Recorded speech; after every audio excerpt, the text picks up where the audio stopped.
हेडलाईन्सचे प्रायोजक आहे NBC bearings, लांब पळण्यासाठी।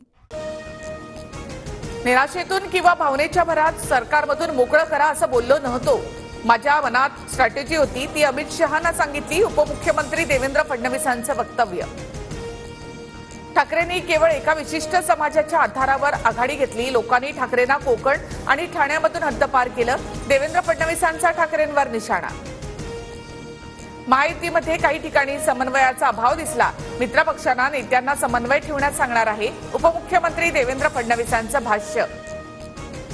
लोकसभा निवडणुकीमध्ये पक्ष फोडाफोडीचा अजेंडा चालला नाही, उपमुख्यमंत्री देवेंद्र फडणवीसांचा दावा।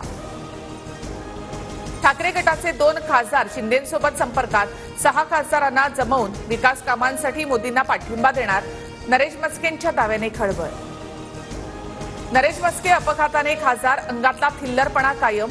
एखादं मंत्रिपद मिळावं म्हणून शिंदे गटाची आदळआपट सुरू। नरेश मस्केंच्या दाव्यानंतर सुषमा अंधारेंचा पलटवार।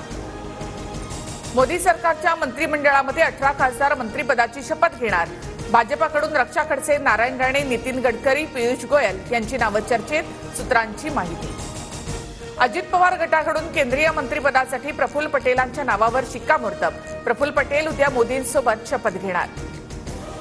शिंदे गटाचा एक मंत्री उद्या मोदींसोबत शपथ घेणार। मंत्रिपद कुणाला द्यायचं याचा निर्णय मेरिटनुसार होणार।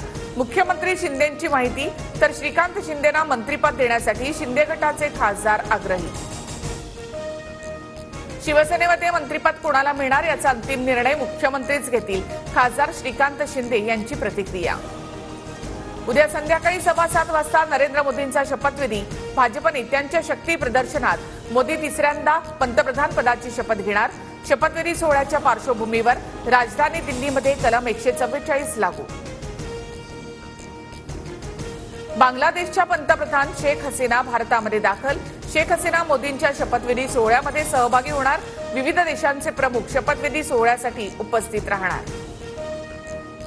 एनडीए सरकार जास्त दिवस चालणार नाही, ममता बॅनर्जी यांचं मोठं विधान। सीए आणि एनआरसी एनडीए सरकारला रद्द करावंच लागेल, ममता बॅनर्जी यांची प्रतिक्रिया।